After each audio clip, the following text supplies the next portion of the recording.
სახელითა მამისათა და ძისათა და სულისაწმინდისათა ამინ. სიტყვა თქმული წმინდათა შორის მამისა ჩვენისა გაბრიელ იმერეთის ეპისკოპოსისა. მოკლე მოძღვრება, ტაძრად მიყვანებასა ზედა ყოვლადწმინდისა ღვთისმშობელისას. ძმანო მართლმადიდებელნო ქრისტიანებო, ტაძრად მიყვანება ყოვლადწმინდისა ქალწულისა მარიამისა, რომელსა დღეს ჩვენ დღესასწაულობთ ყოველთა ღვთისმოყვარეთა და ღვთისმოსავთა ქრისტიანეთა მისცემს დიდ სწავლასა, ნუგეშსა და გაღვიძებას. მივაქციოთ ყურადღება, რომელთამე გარემოებათა ზედა, აწინდელისა დღესასწაულისა და შევიტყვოთ, რა ზომად არიან იგინი ჩვენთვის აღმაშენებელი. პირველად ვთქვათ, მშობელთა ზედა ყოვლადწმინდისა მარიამისა, იოაკიმ და ანასა ზედა. თუმცა იგინი იყვნენ ყოვლის მხრით ბედნიერნი და კმაყოფილნი, დიდი საცხოვრებელის პატრონი, დიდი შთამომავლობისანი და პატივცემული და რომელიც ყოველსა ზედა უდიდესი და უმჯობესია, იყვნენ ღვთის წინაშე მართალნი და ღვთის სჯულის მოშურნელი და აღმასრულებელი. გარნა ერთი დიდი მწუხარება დაავიწყებდა მათ ყოველსა სხვასა ბედნიერებასა. მათ არ ჰყავდათ არც ერთი შვილი, მაგრამ მიხედეთ მათ მოთმინებასა, სულგრძელებასა და სასოებასა. თუმცა მათ მიაღწიეს სიბერემდი, მაშასადამე მოსპობილი ჰქონდათ ყოველი იმედი ღვთისშვილოსნობისა. გარნა მაინც არ დაუკარგავთ სასოება ღმერთზე, არამედ თანდათან უმატებდნენ ლოცვასა, მოღვაწეობასა და სხვა სასათნოებასა. ამისთვის ღმერთმანც დააჯილდოვა მათი სათნოება, აღასრულა გულისა მათისა წადილი და მისცა მათ შვილი. შენცა ძმაო, ხბაძევდე ესრეცა მათსა სულგრძელებასა და ბეჯითობასა. არ დაჰკარგო სასოება, არაოდეს ღმერთზე. გინდ ხედვიდე, რომ მოსპობილია ყოველი იმედი, აღსრულებად შენისა გულის წადილისა. თუ ის წადილი არის წმინდა და პატიოსანი, ნუ ჩავარდები სასოწარკვეთილებაში. არამედ გრწმენინ, რომ ღმერთი ბოლოს მოგცემს შენ აღსრულებასა შენსა პატიოსნისა სურვილისას. ივექცეთ ყვალად იოაკიმესა და ანასა. ამათ ღვთის წინაშე დაზბეს აღთქმა, რომ თუ ღმერთი მათ მოსცემდა შვილსა, იგინი მას შესწირვიდნენ ღმერთს ტაძარში. ეს აღთქმა მათ აღასრულეს.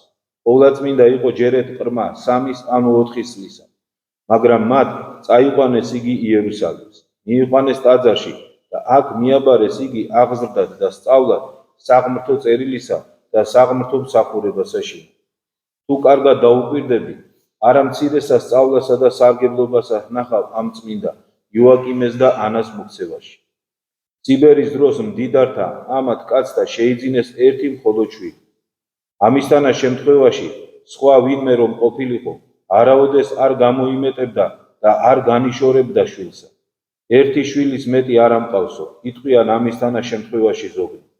აქ რომ დამეკარგოს, რაღა უნდა ვქნაო და ნამეტნამითა მოფერებითა, უგუნურითა სიყვარულითა, უმეტესად აფუჭებენ თვისსა შვილსა თავის სახლში, ვიდრე ასწავლენ.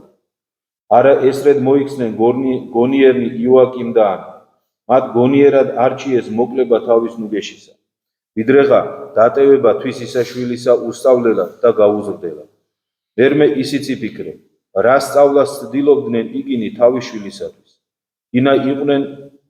იგინი იყვნენ ერთობ მდიდარი, მაშასადამე შეეძლოთ მათ თვის სახლში მოწოდება მრავალთა მასწავლებელთა და სხვა ახალი მოდით, ანუ წესით გაზრდა თავის შვილისა.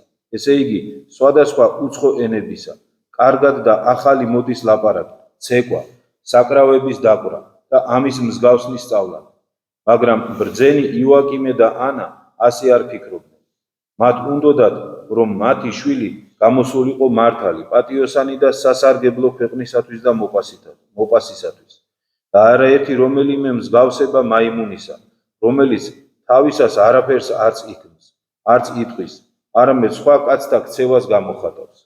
კარგია თუ ცუდი ის, რასაც სხვები იქმენ, იმას არ გასინჯავს, არამედ მარტო იმას ცდილობს, რომ სხვაცა კაცთაგან არაფრით არ განირჩეოდეს, რომლისა მაგალითსა სამწუხაროდ ხშირად ვხედავთ აც ჩვენ შორის.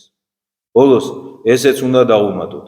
მართალია ეს ყოველი, ესე იგი, ტაძრად მიყვანება ყოვლადწმინდისა და ყოველნი მისნი წინანი და უკანანი გარემოებანი მოხდნენ და აღსრულდნენ ღვთის ნებით და განგებით, თვით ღმერთი ამზადებდა მარიამს დედად უფლისა იესო ქრისტესისა. გარნა აქედან იმას ნუ იფიქრებ, ძმაო ჩემო, რომ იოაკიმე და ანას და ღვთის მშობელსა არცა ერთი პატივი და ქება არ უნდა მიეწერებოდეს. არა, მათ სრულიად არ იცოდნენ, რომ ესე ყოველი ღვთის განგებით იყო. ისინი ამას ყოველსა თვისი კეთილი სურვილით აღასრულებდნენ. შენც ასე მოიქეცი, ძმაო, შენი ნებით, შენი სურვილით, ქენი ეძიე, შეუდექი ყოველს კეთილ საქმეს, რომელთა შორის შვილების გაზრდა ქრისტიანულად, წმინდად, პატიოსნად, უდიდესია და უკეთესი ყოველთა. და ამით შენ აღასრულებ ღვთის ნებას, რომელიც და მოგცეს თქვენ ყოველთა მშობელთა. ამინ. შეგვეციოს ყოვლადწმინდა ღვთისმშობელი გაბრიელ ეპისკოპოსი და ღმერთმა მოგმადლოს სიბრძნე, რომ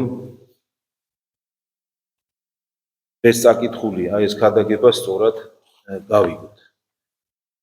ყველაზე მნიშვნელოვანი, რაც ალბათ აი ამ ქადაგებიდან უნდა გამოვყოთ, არის ის, რომ ხშირად მართლა ჩვენ ისე გონია, რომ წმინდანები, რომელთა ხსენებასაც აღვასრულებთ და თუნდაც დღევანდელი ჩვენი დედა ღვთისმშობელი, ისი მშობლები იოაკიმე და ანა იაზრებდნენ იმას, აი ეს ხაზგასმით მინდა ვთქვა, რომ რამხელა საქმეს ასრულებდნენ. ამ გადმოსახედიდან, რა თქმა უნდა, ეხლა ყველა ჩვენთაგანი იფიქრებს, რომ ეხლა აბა ყოვლადწმინდა ღვთისმშობელი რო გაჩნდეს ოჯახში, რა თქმა უნდა, ტაძარში უნდა წაიყვანო. მაგრამ გაბრიელ ეპისკოპოსი აი ძალიან ბრძნულად შენიშნავს სწორედ ამას, რომ მათ ეს არაფერი არ იცოდნენ. ისინი უბრალოდ ღვთის სათნოთ ზრდიდნენ შვილს. და მათმა საქციელმა ნაყოფად გამოიღო ის, რაც შემდგომ ჩვენთვის სადიდებელია, საქებარია და სალოცავია და სანადრელი.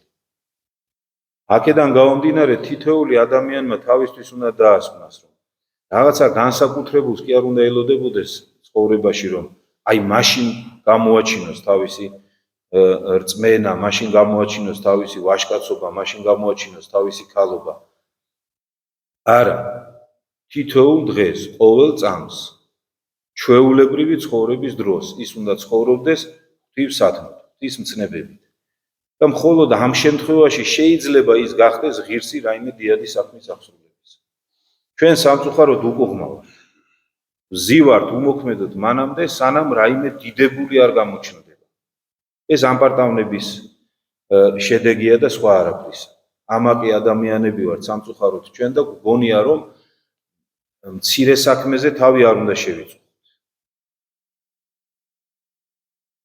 არადა, მოდით აი ახლა მართლაც ვთქვათ, აი დღეს თანამედროვე ჩვენს ცხოვრებაში ყველაზე უპატიოდ ხო ითვლება შვილების აღზრდა.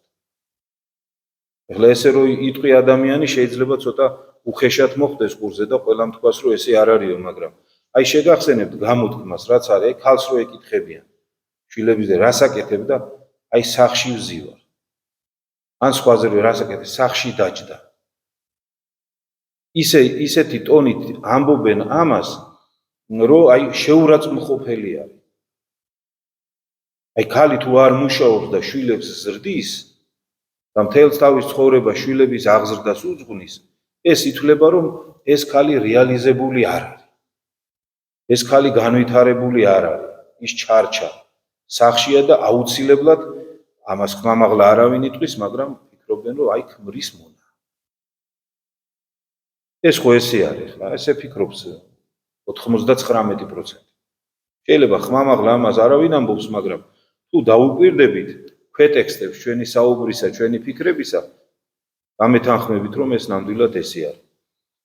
და რას აკეთებდნენ განსაკუთრებულს იოაკიმე და ანა? არაფერს.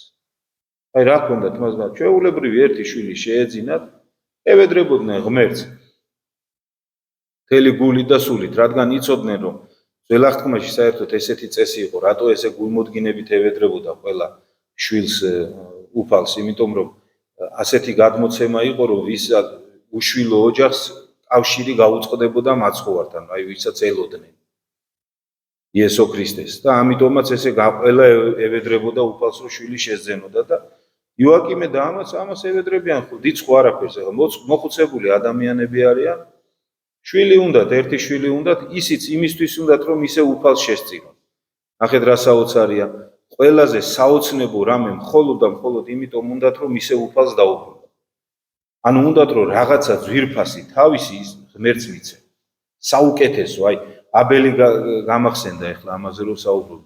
აბელის ზღვენი რატო შეიწირა ღმერთმა და არა კაინისა, იმიტომ რომ აბელმა საუკეთესო მიუძღვნა ღმერთს. მთელი თავისი გულით ყველაზე კარგი რაც ხონდა მისი შრომის ნაყოფი ის მისცა. იოაკიმე და ანაც იგივე საკეთებს. ვიმეორებ, ოღონდ ჩვეულებრივი მშობლები. ჩვენ იმ იოაკიმეს და ანას ნუ წარმოვიდგენთ, ვიზეც ჩვენ ყოველი წირვის ბოლოს და ყოველი ლოცვის ბოლოს ვლოცულობთ და ვამბობთ, რომ მათი ლოცვებით უფალმა შეგვიწყალოს. ამ იოაკიმე და ანას ნუ წარმოიდგენთ, ჩვეულებრივ ორ მოხუცებულ ადამიანზე ვსაუბრობთ, რომელსაც შვილი შეეძინა. და ეს ადამიანები თავიანთი სურვილით ამბობ, მოდი ეს ჩვენი ყველაზე კარგი ნაყოფი ისევ ღმერთს შევწიროთ. ისევ აღზარდოთ მისი სიყვარულით. და აძლევენ უკვე და აი ამ უბრალო საქმეში, რომ შვილის სწორად აღზრდა მოინდომა ორმა მოხუცებულმა, მთელი კაცობრიობის გამოხსნის ისტორია იწყება. წარმოიდგინეთ, აი ამ უბრალო საქმე. ამდენს რატო ვლაპარაკობ? ეხლა ცოტა შეიძლება სასაცილოდ მოგეჩვენოთ, მაგრამ აი დილას რომ ავდგებით და ლოცვას ვამბობთ, აი ესეთი გულწრფელობით უნდა ვამბობდეთ იმ ლოცვას.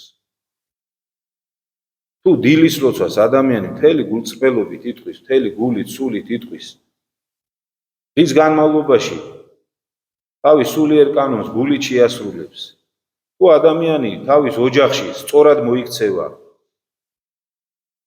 ცოლთან, ქმართან, შვილთან, დედასთან, მამასთან, მეგობართან, დღის განმავლობაში, აი ეს უბრალო საქმეები, ჭყალებში უბრალო საქმეები, თორე დიადი საქმეები, თუ ადამიანი ამ ყველაფერს სწორად შეასრულებს და ღვთისმსახურად შეასრულებს, მაშინ მას ღმერთი აუცილებლად გამოიყენებს დიდებული საქმეებისთვის.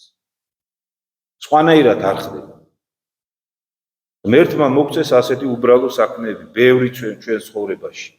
ყოვლადწმინდა ღვთისმშობლის მეოხებით ღმერთმა შეგვაძლებინოს, რომ ყოველდღიური ჩვენი ცხოვრება, მარტივი ცხოვრება, არაფრით განსხვავებული სხვებისგან ღვთისმსახურად შევასრულოთ და მერწმუნეთ თუ ესე შევეცდებით, სასუფეველი ღვთისა უფალი მოგმადლებს თითოეულ ჩვენთანაც. ღმერთმა დაგლოცო და